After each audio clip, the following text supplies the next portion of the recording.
दोस्तों साल 2020 में अजरबैजान ने अपने सैन्य ताकत और सही समय का इस्तेमाल करके 3 दशकों से विवादित नारगोन काराबाख इलाके को वापस अपने नक्शे में मिला लिया। पूरी दुनिया देखती रह गई और इंटरनेशनल लॉ सिर्फ कागजों पर धरे के धरे रह गई। कुछ ऐसे ही एग्जाम्पल्स हमें वेस्टर्न सहारा के मुद्दे पर मुरक्का को एक कड़े रुख में भी देखने को मिला।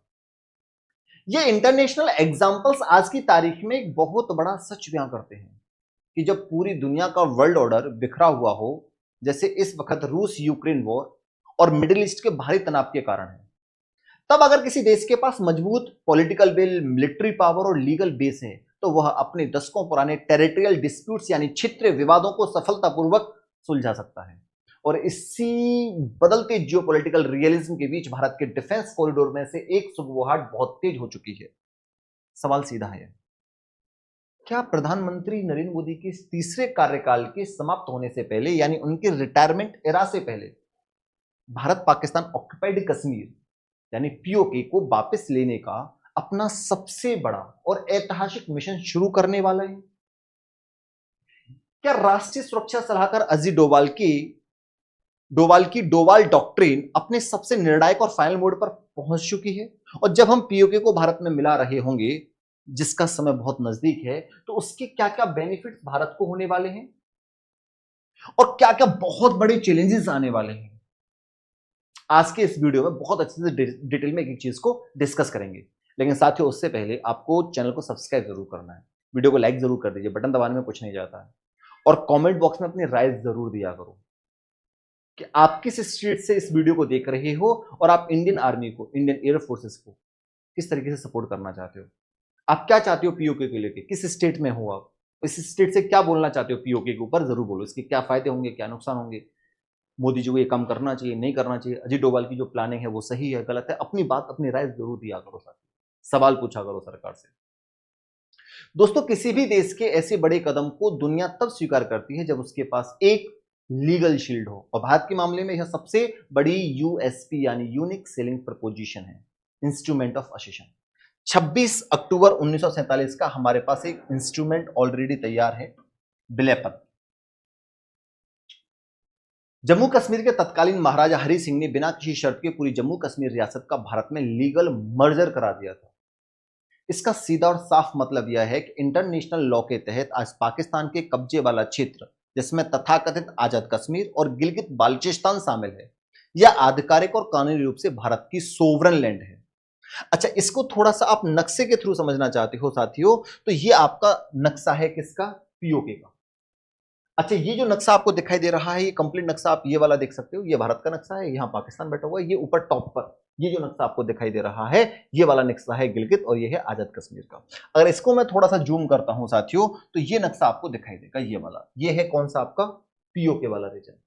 तो साथियों, यहाँ ये वाला जो हिस्सा है ना, ये वाला हिस्सा आप देख रहे हो, ये है गिलगित बाल्टिस्तान, और यहाँ से ये आजाद कश्मीर वाला हिस्सा है, और यहाँ से नीचे से पाकिस्तान में, नीचे से ग्वादर पोर्ट से होते हुए इस तरीके से यहाँ से इनका सीपैक निकल रहा है, और नीचे यहाँ ग्वादर पोर्ट से यहाँ कौन बैठे हुए हैं, यहाँ आपको दिखाई देते हैं बलूचिस्तान। बलूचिस्तान ने एक आजाद देश की मांग कर दी है कि भाई हम आजाद हो चुके हैं, ठीक है। और जब भी ये सीपैक बनाने के लिए यहाँ आते हैं ना, यहाँ से ये देखो ना, पाकिस्तान यहाँ से इस तरीके से निकल रहा है यहाँ से, तो जब भी यहाँ ग्वादर पोर्ट से निकल रहा है, तो ये बलूचिस्तान का पूरा इलाका एक बड़ा प्रांत है पाकिस्तान के अंदर ये।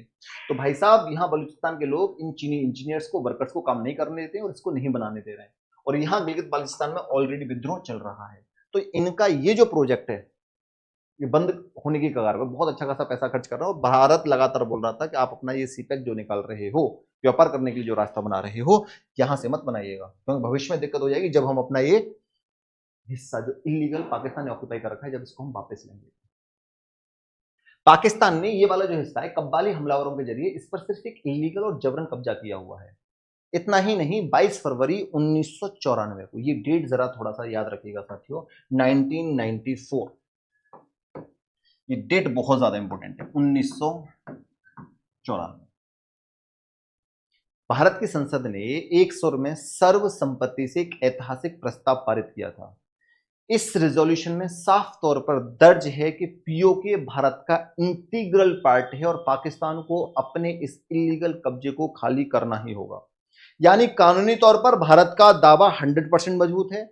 कमी थी तो सिर्फ उस राइट जियोपॉलिटिकल टाइमिंग और पॉलिटिकल विल की, जो इस हक को जमीन पर लागू करवा सके। अब यहां पर हमें एक बहुत महत्वपूर्ण स्ट्रेटेजिक डिवाइड यानी रणनीतिक विभाजन को समझना होगा। ज्यादातर लोग पीओके को एक सिंगल एंटिटी या एक जैसा इलाका समझते हैं, लेकिन स्ट्रेटेजिकली इसके दो बिल्कुल अलग और बड़े हिस्से हैं जिनकी डेमोग्राफी और पॉलिटिकल एक दूसरे से मेल नहीं खाती है। पहला हिस्सा है तथाकथित आपका आजाद, ये वाला हिस्सा, ये वाला जो पोर्शन है, ये वाला, यहां से सीपैक ऊपर से निकल रहा है, यहां से नहीं निकल रहा है। सबसे ज्यादा विद्रोह यहां भी हो रहा है, मुजफ्फराबाद और मीरपुर के आसपास की एक पतली सी जो ये पट्टी आपको दिखाई दे रही है। यहां की राजनीति और पॉपुलेशन पाकिस्तान से बहुत गहराई से प्रभावित और इन्फ्लुएंस रही थी। लेकिन दूसरा सबसे ये विशाल और स्ट्रेटेजिकली सबसे महत्वपूर्ण हिस्सा है गिलगित बाल्टिस्तान वाला। यह क्षेत्र एरिया के हिसाब से बेहद बड़ा है साथियों, क्योंकि इसकी जो बाउंड्री लाइन है इधर अफगानिस्तान से भी मिल रही है, इधर चाइना से भी मिल रही है, मिडिल ईस्ट से व्यापार करने के लिए भी बहुत इंपॉर्टेंट तर्किस्तान से भी मिल रही है। यह क्षेत्र एरिया के हिसाब से बेहद बड़ा है और सामरिक रूप से यानी strategically Bharat, central Asia, Afghanistan और चीन की सीमाओं को आपस में जोड़ता भी है। इसी गिलगित बाल्टिस्तान के इलाके से चीन का सबसे एम्बिशियस प्रोजेक्ट गुजरता है जिसे हम सीपैक, चीन पाकिस्तान इकोनॉमिक कॉरिडोर कहते हैं। यहां चीन अब तक 60 अरब डॉलर के आसपास पैसा खर्च कर चुका है। डैम्स बनाने में पैसे खर्च करें इसमें, हाईवे, मिलिट्री इंफ्रास्ट्रक्चर बनाकर इस प्रैक्टिकली अपने कंट्रोल में लेने की पूरी कोशिश इसने करी थी। लेकिन बलूचिस्तान और गिलगित बाल्टिस्तान में इसको लोगों ने असंभव बना दिया। यही आती है फिर डॉक्ट्राइन, डोवाल जी की डॉक्ट्राइन, यानी भारत के लिए चुनौती सिर्फ एक खोखला और कमजोर पाकिस्तान नहीं है, बल्कि इस क्षेत्र में चीन का सीधा मिलिट्री और इकोनॉमिक इंटरफेरेंस है। इसलिए स्ट्रेटेजिक एक्सपर्ट्स मानते हैं कि डोवाल डॉक्ट्रिन को यहां बेहद फूंक फूंक कर कदम रखना चाहिए। तो आखिर मोदी डोवाल डॉक्ट्राइन इस पूरे चक्रव्यूह से कैसे निपटेगी, यह जानना बहुत जरूरी है साथियों। ये जानना बहुत ज्यादा जरूरी है साथियों। अजीत डोवाल की रणनीति हमेशा से एक खास सिद्धांत पर टिकी है जिसे दुनिया ऑफेंसिव डिफेंसिव रियलिज्म कहती है। इसका सीधा और व्यवहारिक मतलब यह है कि दुश्मन की कमजोरियों को इस हद तक टारगेट करो और उसे अंदरूनी तौर पर इतना व्यस्त कर दो कि वह अपनी रक्षा करने में ही लगा रहे और भारत पर हमला करने की सोच भी ना सके। इस डॉक्ट्राइन के तहत मौजूदा सरकार ने दो बहुत बड़े और कड़े फैसले लिए हैं। पहला कदम, भारत ने पाकिस्तान की दशकों पुरानी न्यूक्लियर ब्लैक मेलिंग के गुब्बारे की हवा निकाल दी। उरी के बाद की गई सर्जिकल स्ट्राइक और पुलवामा हमले के बाद की गई बालाकोट एयर स्ट्राइक ने दुनिया को साफ दिखा दिया है कि भारत अब अपनी सुरक्षा के लिए सीमा पार जाकर भी प्रहार करेगा और पाकिस्तान का न्यूक्लियर थ्रेट सिर्फ एक गीदड़ भभकी है। दूसरा, साल 2019 में आर्टिकल 370 साथियों, ऐतिहासिक खात्मा। इसके जरिए भारत ने कश्मीर के इंटरनल और कॉन्स्टिट्यूशनल मुद्दे को हमेशा हमेशा के लिए फ्रीज कर दिया। अब भारत का पूरा फोकस अपनी बाहरी सीमाओं पर शिफ्ट हो चुका है, यानी लाइन ऑफ कंट्रोल एलओसी को पार करके अपनी पूरी संप्रभुता को पुनः स्थापित करना। अब आपके मन में सवाल उठ रहा होगा कि आखिर यह सब इसी समय यानी साल 2026 के आसपास ही क्यों इतनी तेजी से चर्चा में है। रणनीतिक विश्लेषक इसके पीछे दो सबसे बड़े कारण बताते हैं। पहला कारण, पीओके के भीतर भड़का अभूतपूर्व सिविल वॉर और इंटरनल रिवेलियन। इस समय पीओके और विशेषकर गिलगित बाल्टिस्तान के लोग बुनियादी जरूरतों जैसे आटा, गेहूं, भारी सब्सिडी और बिजली के आसमान छूते बिलों को लेकर सड़कों पर उतर चुके हैं। वहां GAAC, जॉइंट अवामी एक्शन कमेटी के बैनर तले जनता का आंदोलन अपने चरम पर है साथियों। यहां आप देख सकते हैं पाकिस्तान की सरकार और वहां की सेना इस विद्रोह को दबाने के लिए क्रूर बल प्रयोग और लाठीचार्ज कर रही है, जिसके कारण वहां गृह युद्ध जैसे हालात हैं। वहां के लोकल लोग अब खुलकर पाकिस्तान विरोधी नारे लगा रहे हैं और भारत की तरफ एक उम्मीद से देख रहे हैं। भारत के लिए यह सबसे अनुकूल समय इसलिए है क्योंकि बिना कोई बड़ी सैन्य कार्रवाई के किए भी वहां की जनता खुद पाकिस्तान के चुंगल से आजाद होना चाहती है। दूसरा कारण, मोदी और डोवाल का एरा। यह कार्यकाल इस कद्दावर रणनीतिक जोड़ी का सबसे मैच्योर दौर है। ये बड़ा इंपॉर्टेंट पॉइंट है साथियों। इस समय अपने इतिहास के सबसे बुरे आर्थिक संकट, दिवालियापन और पॉलिटिकल इंस्टेबिलिटी से गुजर रहा है। उसकी सेना का मनोबल गिरा हुआ है। वहीं दूसरी तरफ ग्लोबल लेवल पर अमेरिका और पश्चिमी देश अपने खुद के युद्धों जैसे यूक्रेन संकट और मिडिल ईस्ट के तनावों में बुरी तरह उलझे हुए हैं।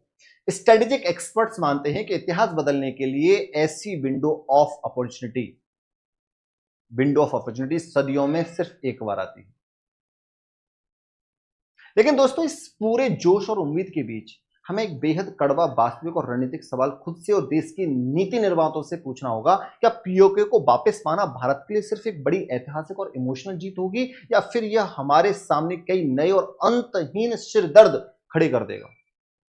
आइए इसके 3 सबसे बड़े फायदे और 3 सबसे बड़े नुकसानों की पूरी निष्पक्षता के साथ तोलते हैं साथियों, और बेनिफिट्स की बात करें।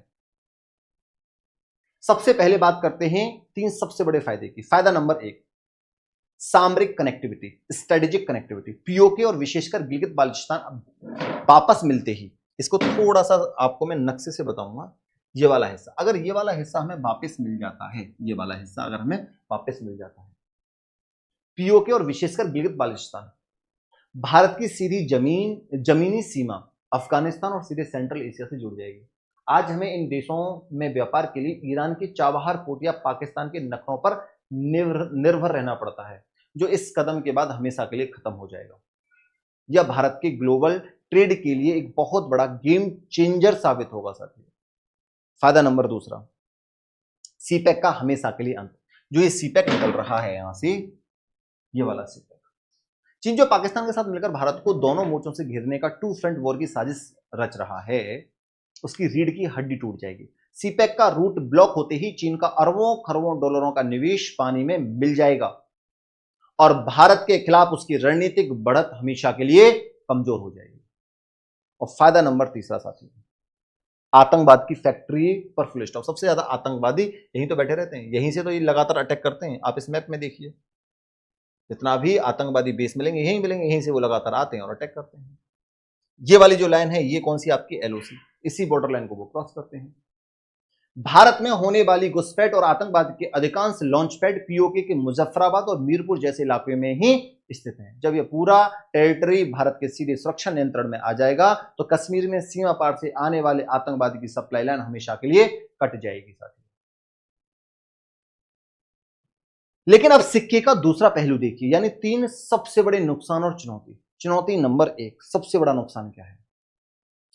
भारी आर्थिक बोझ, यानी इकोनॉमिक ड्रेन। पाकिस्तान ने पिछले 70 से ज्यादा सालों में पीओके और गिलगित बाल्टिस्तान में नाम मात्र का भी डेवलपमेंट नहीं किया है। वहां न तो कोई मॉडर्न इंडस्ट्री है, यहां कोई मॉडर्न इंडस्ट्री नहीं है, यहां इसने कोई भी ग्रोथ नहीं करी, कोई डेवलपमेंट नहीं किया। वहां न तो कोई मॉडर्न इंडस्ट्री है, ना ही बुनियादी इंफ्रास्ट्रक्चर है। दिवालिया हो चुके इस पूरे क्षेत्र को संभालना, वहां के लाखों नागरिकों को आर्थिक मुख्यधारा में लाना, भारी सब्सिडी देना और नए सिरे से इंफ्रास्ट्रक्चर खड़ा करना भारत की तेजी से बढ़ती इकोनॉमी पर अरबों डॉलरों का भारी भरकम वित्तीय बोझ डालेगा। चुनौती नंबर 2, चीन के साथ सीधा सैन्य टकराव। जैसा कि हमने पहले चर्चा की, गिलगित बाल्टिस्तान में चीन का बहुत बड़ा स्ट्रेटेजिक स्टेक है। अगर भारत अपनी संप्रभुता का दावा करने के लिए कदम आगे बढ़ाता है तो चीन इसे अपने सीपेक प्रोजेक्ट और सोवरेनिटी पर सीधा हमला मानेगा। ऐसे में भारत का मुकाबला सिर्फ एक लाचार पाकिस्तान से नहीं, बल्कि सीधे चीन की पीपल्स लिबरेशन आर्मी यानी पीएलए से भी हो सकता है, जो एक बड़े क्षेत्र युद्ध को जन्म दे सकता है। और चुनौती नंबर 3, आंतरिक सुरक्षा और डेमोग्राफिक रिस्क। पिछले 7 दशकों से पीओके की आबादी के दिमाग में भारत विरोधी प्रोपोगेंडा और कंट्रपंथ घोला गया है। भले ही आज भी आर्थिक तंगी के कारण पाकिस्तान की सेना से तंग आ चुके हैं, लेकिन भारत में शामिल होने के बाद वहां छिपे पाकिस्तानी खुफिया एजेंसी आईएसआई के sleeper cells, radicalized elements और इंटरनल लॉ एंड ऑर्डर को संभालना हमारी सुरक्षा एजेंसियों के लिए एक अंतहीन सरदर्द बन सकता है। तो दोस्तों, फायदे जितने विशाल और ऐतिहासिक हैं, जोखिम भी उतने ही गहरे और चुनौतीपूर्ण हैं। क्या प्रधानमंत्री नरेंद्र मोदी और अजीत डोभाल ऐतिहासिक के पन्नों में अपना नाम हमेशा के लिए दर्ज कराने वाले हैं? क्या भारत इन तमाम आर्थिक और सैन्य जोखिमों को उठाने के लिए पूरी तरह तैयार है? रणनीतिक जानकार और एक्सपर्ट्स मानते हैं कि पर्दे के पीछे तैयारी पूरी है, बस सही वक्त पर सही फैसले का इंतजार है।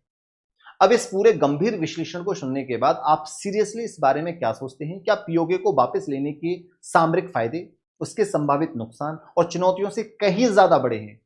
क्या भारत को बिना देरी किए अब इस विंडो ऑफ अपॉर्चुनिटी का फायदा उठाकर फाइनल एक्शन ले लेना चाहिए? या अभी और इंतजार करना चाहिए? वेट एंड वॉच वाली पॉलिसी अपनानी चाहिए? अपनी राय नीचे कमेंट बॉक्स में पूरे लॉजिक के साथ जरूर साझा करें। आप किस स्टेट से इस बात को शेयर कर रहे हैं वो स्टेट का नाम भी जरूर लिखें। और आपको ये डिटेल्ड जियोपॉलिटिकल एनालिसिस पसंद आया है तो वीडियो को लाइक और शेयर करना बिल्कुल ना भूलें। चैनल को सब्सक्राइब करें ताकि ऐसी ही इन डेप्थ वीडियोस आपको मिलती रहें। मिलते हैं अगले वीडियो में। जय हिंद, जय भारत। धन्यवाद साथियों।